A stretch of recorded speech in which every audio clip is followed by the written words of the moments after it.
Since the earliest days of film, one of the most important aspects of mise-en-scène has been special effects. Movie magic, as it is described by audiences, allows the viewer to suspend their disbelief and bear witness to impossible, terrifying, disgusting, and fantastical experiences. Filmmakers have accomplished their desired effects in a litany of ways over the years. At first, it was simple camera tricks and editing. While those techniques never left cinema, more intricate and creative possibilities were allowed by new technology. Now, most visual effects in movies are accomplished with computer graphics, but over the years, effects had to be produced in front of the camera. These are known as practical effects. So what are the advantages and disadvantages of these two techniques specifically? Part 1. Good practical effects. The most important advantage of practical effects might be the fact that everything that appears on screen exists in the real world.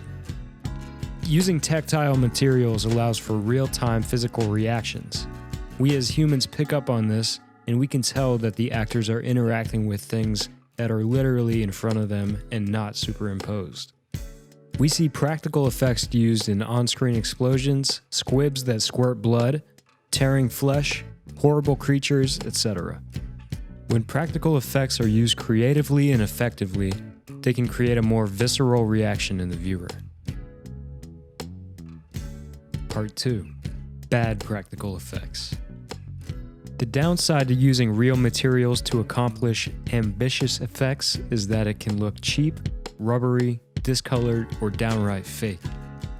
While these effects effectively tricked audiences of the past, now they just don't seem to hold up. Even still, some find bad practical effects to be endearing and love them for their campiness. Part 3.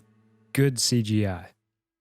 As computers became more ubiquitous in the 60s and 70s, new possibilities were available to artists of all kinds. At first, visual effects produced by computers looked very primitive and unnatural. But by the 80s and early 90s, CGI effects were making their on-screen debuts. Notable examples are Jurassic Park and Terminator 2. Now, filmmakers had a tool to put literally anything they could imagine on screen. And as the technology advanced exponentially, they could do it for much cheaper than using practical effects. Hence the fact that now, almost all special effects are CGI. Part 4. Bad CGI. Just like practical effects, computer graphics can also look very fake. Especially in its early stages, the objects, creatures, and characters look too geometric, choppy, and lacked a realistic weight. And this is still an issue. Many moviegoers complain about the fact that almost everything they're seeing on screen is CGI, and that a lot of the time, actors never even have to leave the green screen.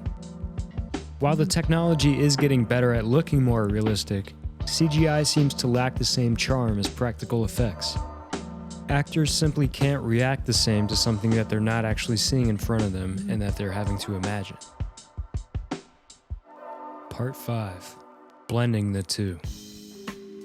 We've established that both practical effects and CGI have their own unique advantages and disadvantages.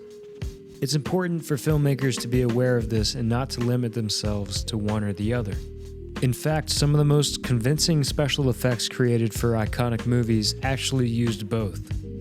Doing this allows for the effects to be grounded in physics by practical effects, but unbound by their financial constraints by employing the use of CGI. Ultimately, it is up to the filmmaker to keep the world that they create within a film to be aesthetically consistent. Therefore, just as sets, lighting, casting, etc. are all employed uniformly, so should special effects. The value of practical effects should not be forgotten, even as computer technology unlocks new possibilities in film.